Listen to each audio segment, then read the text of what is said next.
Welcome to the podcast. Yeah. Welcome to the podcast. Welcome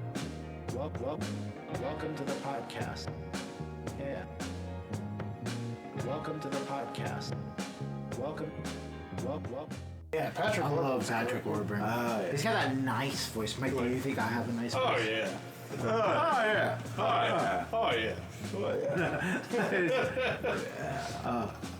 The poison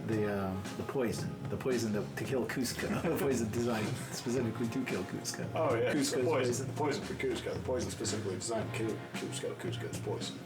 That poison. Mike, you're so good. You should be a voice actor. All right. I don't always have to start it. Someone else could do. Does someone? Welcome to the podcast. My brother's being lazy today. Hooray! Which one's your brother? Who are you? Pedro. Why don't you say me? This is all right. This is like we're siblings the whole time. You just did it really bad. Like, you want me to show you how to do it? I want you to do it every single time for the rest of our lives. Not the first episode. Okay, shut up. This is Battle at the Big Table. You might want to start with that. I feel like they would know. They clicked on the video. No, we forced them to watch the video. This is how it works. Oh, okay. That's why I brought this. Hold them at gunpoint. You can't say this. They can't see what I know. I did it for us. It's an in-joke. Why would I bring a gun? They would be worried. I'm not going to mention that I brought a gun. Yeah, we mentioned we brought a gun. That's for whenever you roll a die. Alright, this is Battle at the Big Table. My name is Pedro. With me, as always, as you could probably tell by now, seeing as we talked for like 4 minutes, Hello. is Onion. I'm Onion. Also known as, what was your real name? Daniel. What did someone decide to write down on your paper? Daniel. Birth paper. Yes. And my good friend, you know him, I know him, we all love him, we all want to be him, Mike Lee. Is that what people say? Those are the rumors. That's what we talk about. Every single time. Very dark rumors.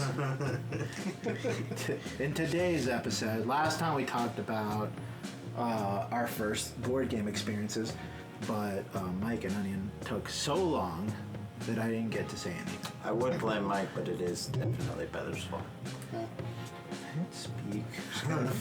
It's hard to fill the airtime. Gotta fill that silence. Always be talking. Always. Go. I like that joke. I'm not cutting that one out. Hurry up.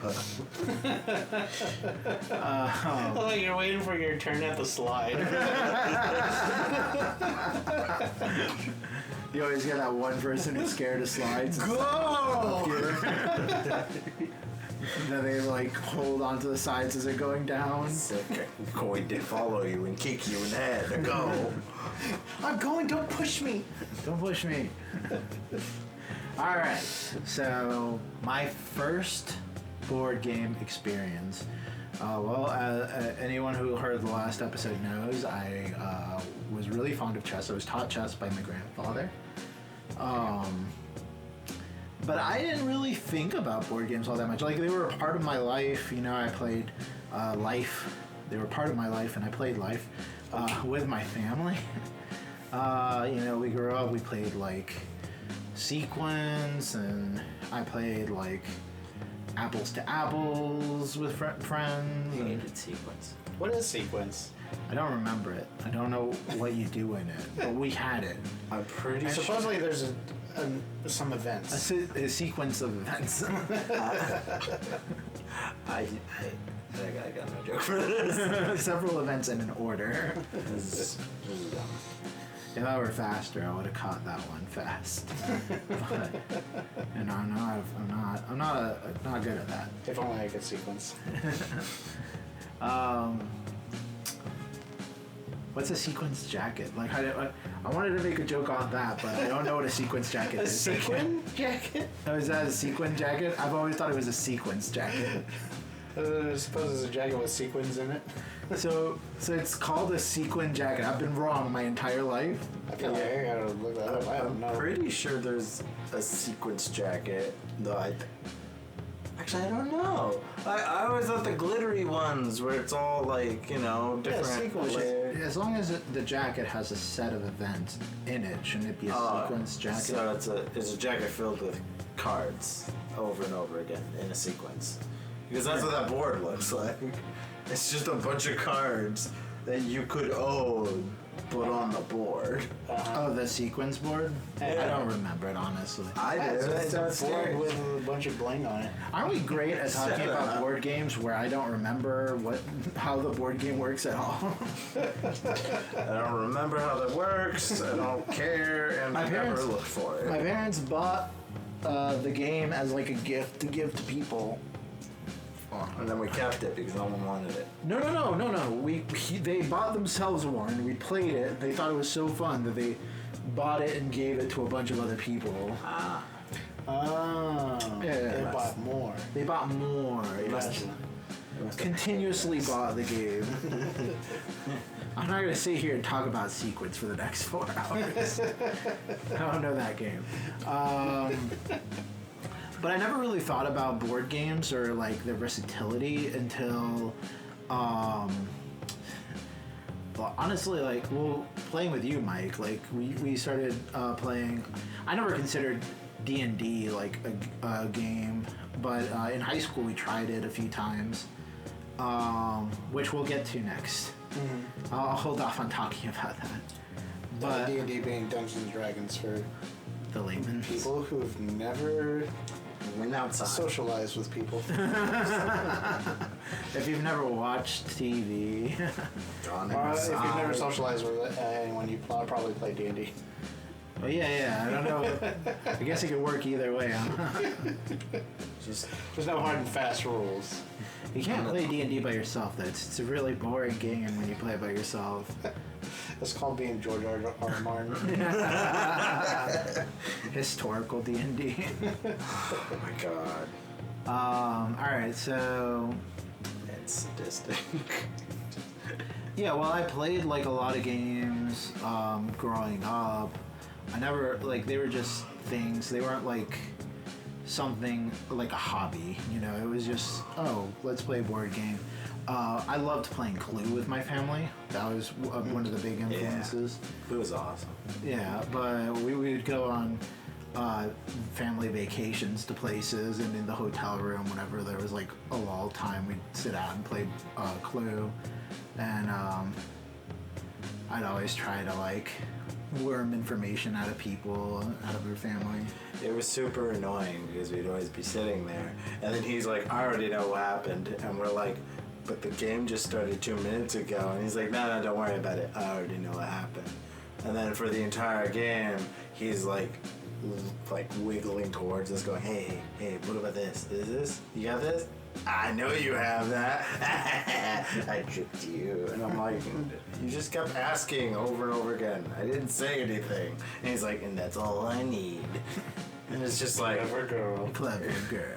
it's legitimately annoying, but also it's kind of interesting to watch him try to outsmart everyone at the board when no one is trying to outsmart him.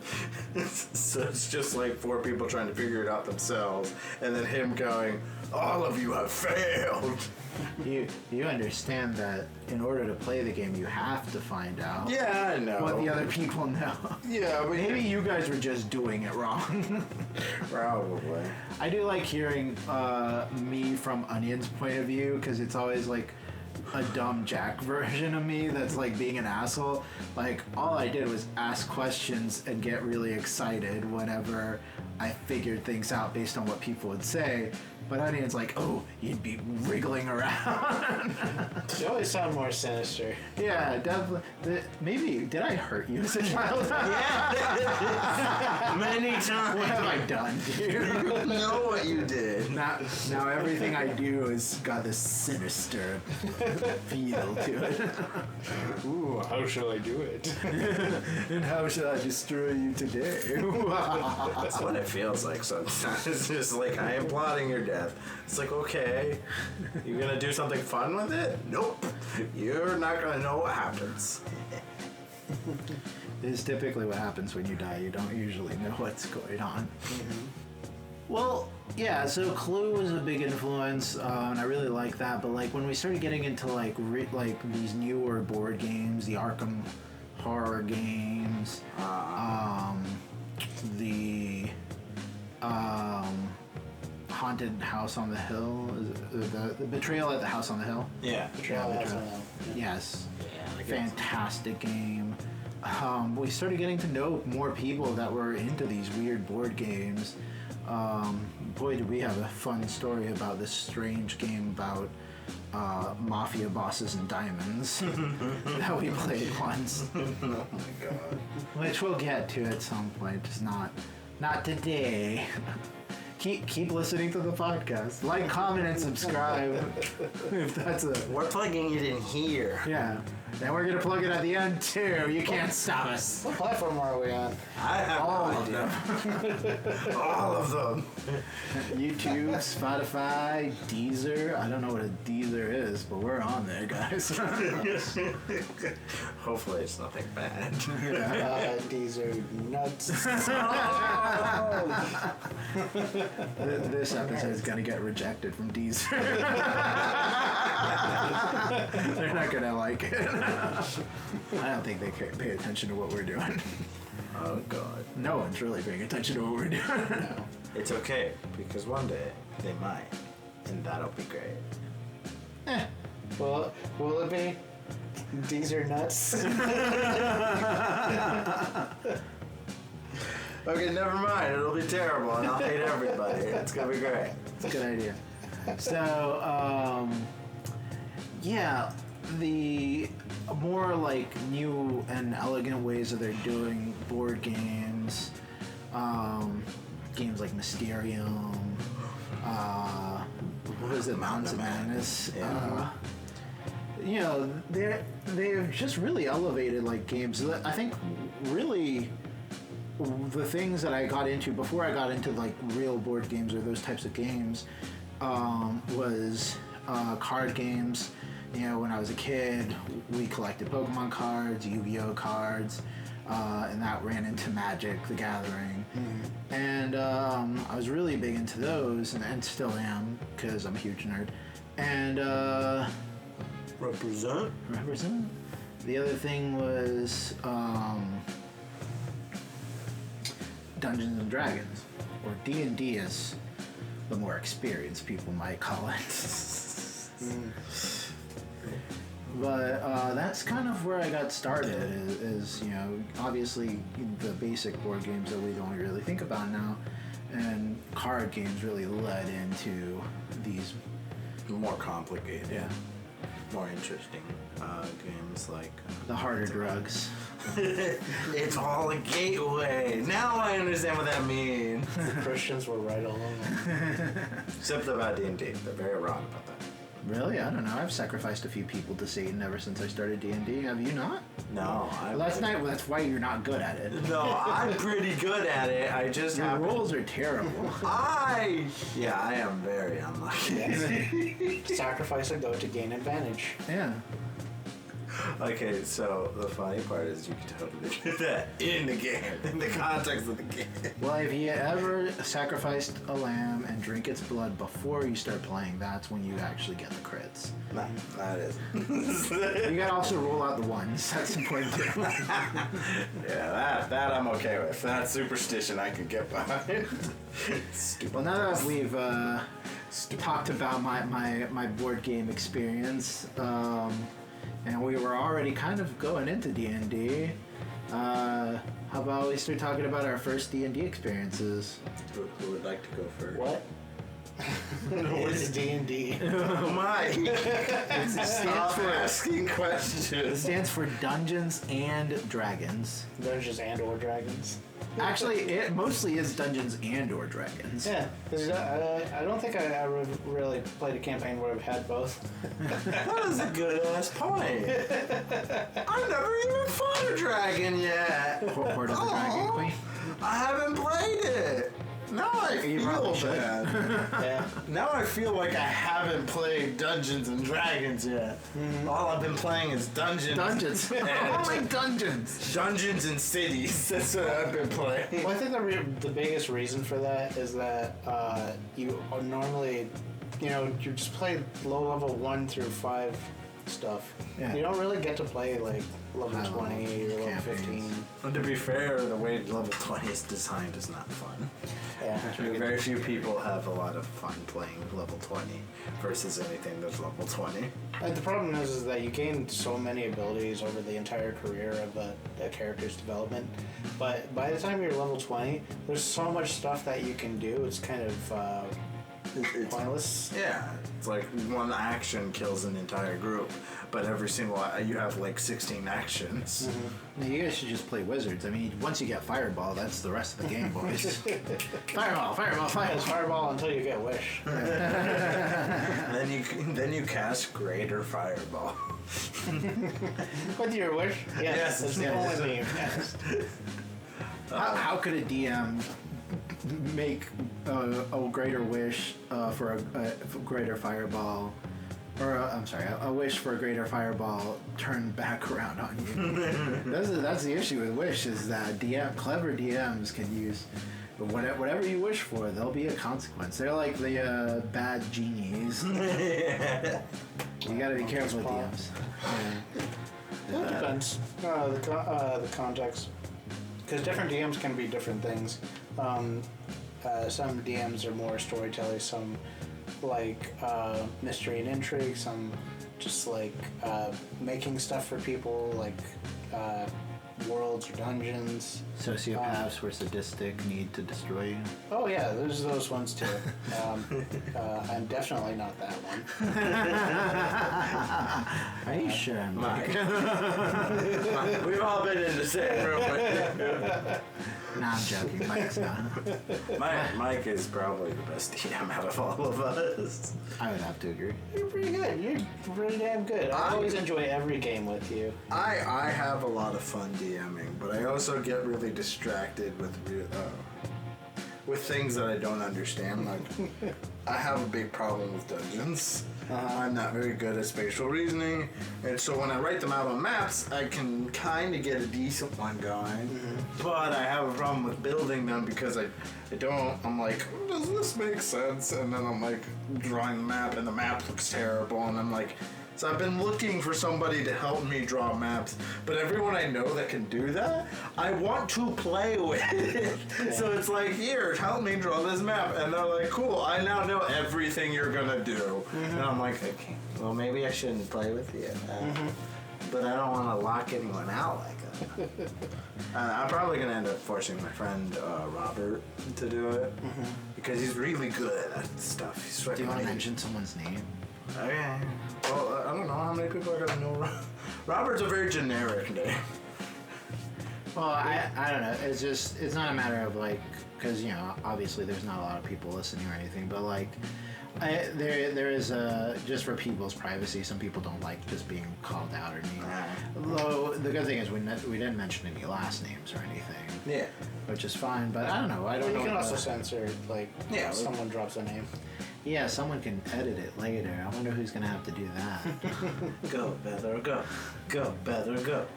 Yay. But I don't know. I guess you could ask your friend. Yeah, I'll ask him about it later. And if not, But- I can edit it later. But yeah, he's really good at drawing maps and stuff like that, and doing logistical things. And he hates playing D&D for some reason. And it makes me so sad because he really is good at it. He's good at making characters, he's good at talking to people, he's good at setting up situations, but he hates all of it. Why does he hate it? I don't know. I've talked to him about it. It started like back in high school because he got really excited that all of his friends were getting into D&D. So he started trying to DM and stuff. And he says he's done it before, but with his with his uncle and his dad. And I was like, okay, cool, let's play. And so he starts making a world. And he gives up on that because he's busy and he doesn't feel like dealing with it. So he buys the Curse of Strahd book. We get like 3 sessions in, before we burn down the witch's hut in the middle of the game, and he gives up. And he's just like, I'm done. I can't DM you guys. You ruined the main campaign. You killed the witches for some reason, and now I have no way of getting you anywhere. I'm done. And I'm like, but we were having fun. Yeah. I wanted to go around meeting new people in this world. I didn't know anything about anything. I think some DMs have a problem with like their idea of what the campaign's supposed to do, but you can never count on what the players are going to do. For example, like I wanted to do a puzzle dungeon. I wanted to do something where I could make people feel like they were clever when they were doing stuff. Turns out the stuff I put in that dungeon was I thought it was base level, but it was a little too obscure. And instead I had to like, just give out the answers to it because based off of die rolls, like. And you can't always predict what people are going to do. Like, if you think that, they're going to be interested in this really cool character that you made, and they have a hook for an entire quest plot that you thought of, but either you didn't set them up interestingly enough for them, or they're just completely interested in something else, like loot. And they do not interact with that person whatsoever. People latch on to like random people that have nothing. you did not expect at all, and you're just like, okay, I guess I'm gonna have to figure out the backstory and stats for this guy who's now gonna be following you guys around. Yeah, so to be a successful dungeon master requires not only preparation, but improvisation on the fly. Yeah. You gotta know how to react to anything someone throws at you. Don't be, like in improvisation, like the number one rule is don't say no, say yes and. Right. Yes. Yes. I never joined one of those cults, but I've played D&D enough that I do abide by that. But yes, I think you both are fantastic DMs. And I think you're pretty good too, Pedro. I wasn't fishing for compliments. You guys don't have to talk about me. I've been in your campaign. Yeah, it's good. Yeah. I mean, And I like that you use characters that you knew from other games. I think that's great. Mm-hmm. Yeah, I mean, I think everyone's got kind of like a style when they go to DM, and I've had some DMs that are the sadistic psychopaths who are. It's time to die. It's like, Yeah, and I never really like understood it, to be honest. It's just kind of like a power trip, but you're like, I spent time making this character. Like, why would you like set me up to die so easy, you know? Mm-hmm. But I really appreciate DMs that are, obviously they have to put you in danger. Like your character can die, but like they're you can clearly tell they're like kind of with you. Like they're trying to like guide you through a story. Mm-hmm. And I think that like I've luckily stuck around with the DMs. Right now I'm in a campaign. And hopefully at some point when things are a little healthier and everyone's more fully vaccinated and stuff, maybe Mike can open up a campaign. I've got ideas in the wings. I know, it's awesome. But right now I'm in an online campaign, which has been an interesting change to, we used to meet up physically, and online is so different because so when you're meeting physically, like you're already there, so you there's a flow of how you're talking, and okay, this person's about to talk, they can stop and I'll talk. But when you're interrupting, like it's not that big of a deal. But when you're online, like you can't all talk at the same time, and it almost feels like you'll end up doing it because you can't see when people are about to start talking. Yeah, there's no body language there. Which is interesting. For my first D&D campaign was actually online a long time ago before we had like Roll20. Roll20 or Discord or anything. I did it over AOL. Instant Messenger. Dating us, Mike. Yes. So everything was like completely text-based. Everyone was, typing out. So there was no like talking over each other. You have an entire chat log to read through. But yeah, my first campaign, I made a half-orc barbarian at 11th level. Oh, so I had a whole lot of things I didn't know that I could do. So in Dungeons and Dragons, there's been many editions. Right now, 5th edition is the edition of rules that is the most recent one. You can use older books and older editions of rules. And famously, the best ones have been 5th edition's has some popularity behind it. I've seen some people argue about some of the stuff in it. Nerds are always going to argue about everything. Oh, yeah. It's fine. People still argue that advanced 2nd edition was the best. Oh my god. Why? Hey, I gotta bring back Thaco. All right, 3.5 I think is the other one that's been pretty popular. But which one was the one that you were doing? I was in 3.5. 3.5. So in the height of D&D, Yes. right before the very unfortunate 4th edition, World of Warcraft edition. But yeah, there were so many nuances that I learned about D&D because I'd only come back from a background of video games. That I wasn't aware of certain things, so my character would be in a dungeon and find a treasure chest. Like, I open the treasure chest, you find a bunch of gems and gold, and I go, yes! And I go do something, and then someone says, I pick up the gems and coins, and I was like, I have to say that? I have to tell you that? Why wouldn't I pick them up? That is definitely a beginner's like dilemma that always happens. I had it. Onion had it. Yeah. Though I feel like it's also like a DM's like teaching moment, which is a weird thing to do for a DM. Because like, why would a DM teach somebody they have to do that? Well, the teaching moment that you have, like especially if someone's new to the game, I would say, do you take it? Yeah, exactly. It's very simple. Because then all that happened was that You saw. I was very excited that I found this stuff, and then didn't know that had to say that I took it, and then someone else took it, and then I distrusted that person for the rest of the campaign. Makes sense, yeah. Yeah. Because they swooped in and stole your stuff. Yeah, It's so weird. in my mind. Right. Yeah, there's a lot of things. The first encounter that I went through was something that I would have never thought. I didn't understand what a sarcophagus was. So I thought sarcophagus, well, I think I imagined it to be like a coffin, like standing up like in an Egyptian temple, you know? Right, kind. Right? And when we walked into this room full of sarcophagi, the DM said that a lightning bolt shoots from on top of one of them at us, and I assumed that it was shooting at us, so I went to go try to destroy it, but it's this big stone crypt in the middle of the floor. There's no me taking an axe to that.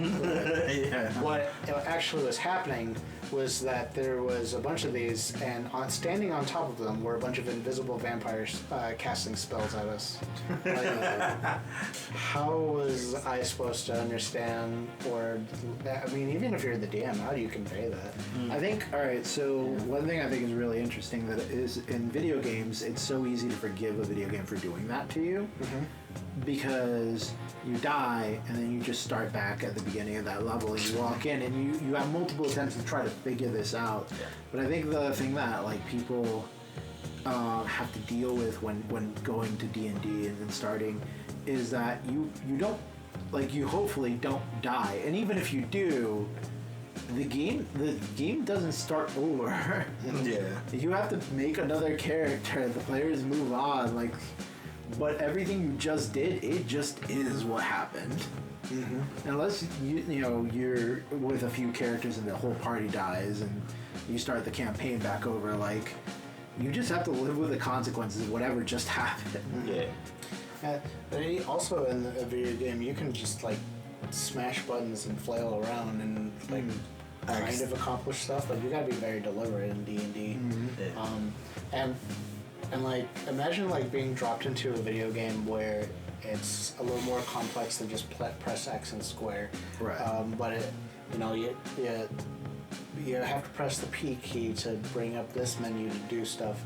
And in some games they don't even have press F to make pay respects prompts. Press so X to Jason. you're not, unless you know to do that from like some manual, you will have no idea what to do, and that's what being dropped into this point in the game was kind of like for me. Like during that fight, all of a sudden that same guy who took the gems started attacking me in the middle of that fight, which made me distrust him even more.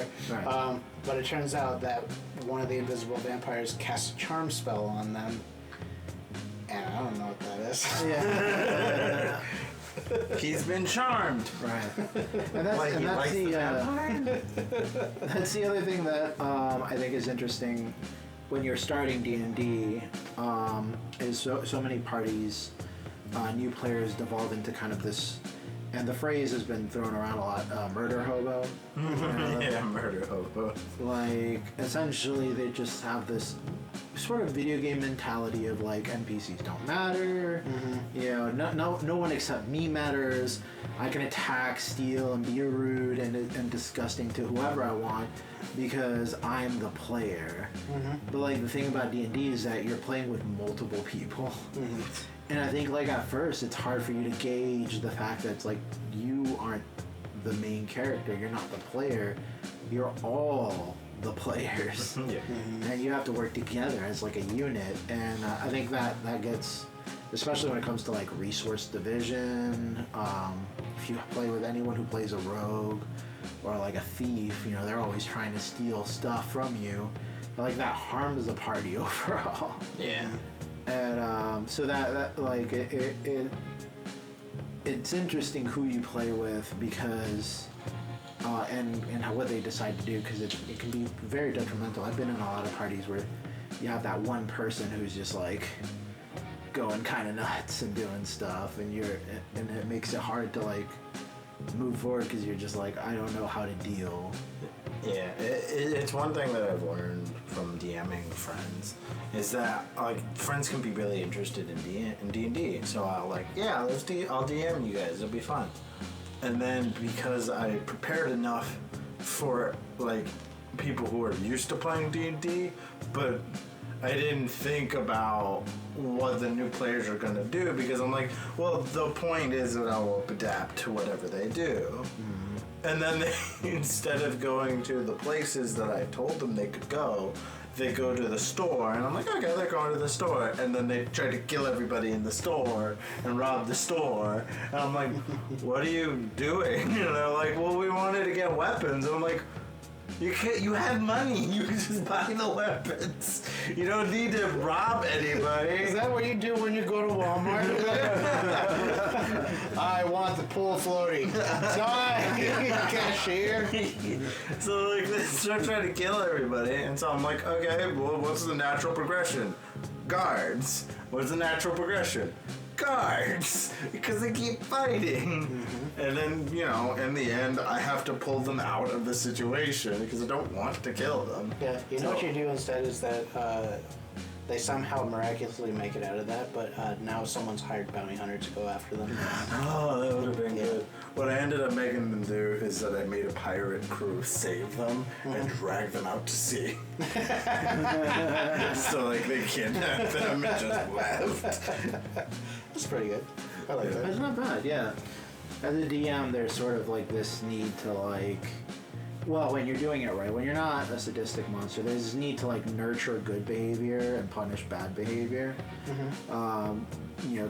Players who do like harmful things, you want to be like, okay, let me show them this is dangerous. what you're doing, and it also just like events that occur, like you have to provide a proper like consequence to any action. So like people trying to rob like a store, like obviously guards are gonna come. Yeah. Like. Yeah, but I think in the end also you always have to remember that you're trying to tell a story. So even if they do something like that, there's some good interest that can come out of that by putting them in something even more interesting than they try to rob them of all the goods. Now they're putting themselves in some deep doo-doo. Which done properly, like that could be really fun. Like. But you gotta know like who you're playing with, like what their level's at, what their interests are. Yeah, because I've been in some campaigns where like the DM clearly wanted to play with like higher level D&D people, and we were all newbies. And it was that's a recipe for disaster. Yeah. So that happens to my friend a lot. It's hilarious because he'll grab me and be like, "You're experienced in D&D," and I go, "Sure, let's say that. That makes sense. I've played a couple of games." And then lying to people. Yeah, and then he is sad when we fuck up the main campaign by trying to steal something that was obviously ours. And I think another problem he has is that he doesn't try to alter the rules slightly to help us. He does everything in his power to make it fair. And then when we roll a 15, which is really good, and he rolls 16, he sits there and goes, "Yeah, no," he catches you. Instead of going, "Well, he probably is distracted." Yes, okay. Then it's probably fine. You're probably fine. Like, I don't know if that's a bad thing or a good thing, but it's really... well, it made us fuck up the entire campaign and made him quit. So, I feel like it's a bad thing. Because we got nothing out of it. I would have thought, like, for the longest time, like, if you want to figure out, like, what kind of campaign to run for people, like, you should ask them, but that's always not a good idea because no one knows what they want. Exactly. You're actually in the campaign and they're doing whatever they want. And I find, like, DMing for people, you realize what they latch on to whenever you describe things to them, and you find out that this person might like more the story-driven stuff. They like talking to people, or this person might care more about the combat. They like the tactical interests, or this person just cares about what kind of stuff they can get for themselves. They really like loot, and you can always tailor campaigns around those kind of interests. With those interests, you have to learn. Yeah. You kind of have to learn your player base and learn to adapt. Yeah, like as in D&D, it's funny because no matter what position you're being in D&D, whether you're playing as either wizard, cleric, barbarian, or as a dungeon master, which is a position of play style in D&D, you have to learn and adapt and grow. And as you do it more, you get better at it. But I think that's a good bit. We didn't exactly talk about our first times, but we can maybe have more specific stories about those. Maybe even invite some of the people that were involved in these horrific first times. Also, note to the players: the game should be fun for the DM too. Yes. So don't ruin the game for anybody. It's not fun. It's not good. The DM is also playing with you guys. It's funny because one of the first D&D experiences I had was with Mike and our band that we used to have. So we had those people. That band broke up, so maybe we can invite those ex-band members to come on to the podcast with us and hash out all our band drama. Band drama. We broke up very amicably, and I'm sure it'd be fine. We talked about one of those people in the first podcast, Natalie, our ex-drummer. But either way, this episode is done. Like, comment, and subscribe if that's a thing you can do in the. We don't know how to end these things, so please do something. Eventually, we'll get a catchphrase. Yeah, Catchphrase!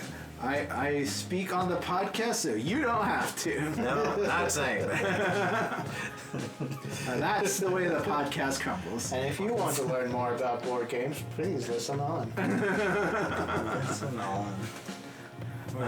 We're nerds. Just be nerds. It's fun. It's good to be a nerd. It's good to be a nerd. Pack up the board and roll out.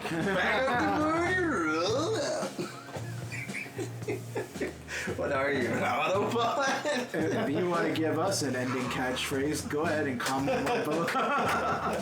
Oh my god, I would love Mike being an Autobot, but he chose a really fancy game board, like Mousetrap. Like you turn into a Mousetrap board. If you were a board game, which one would you be? Maybe we could do that next time.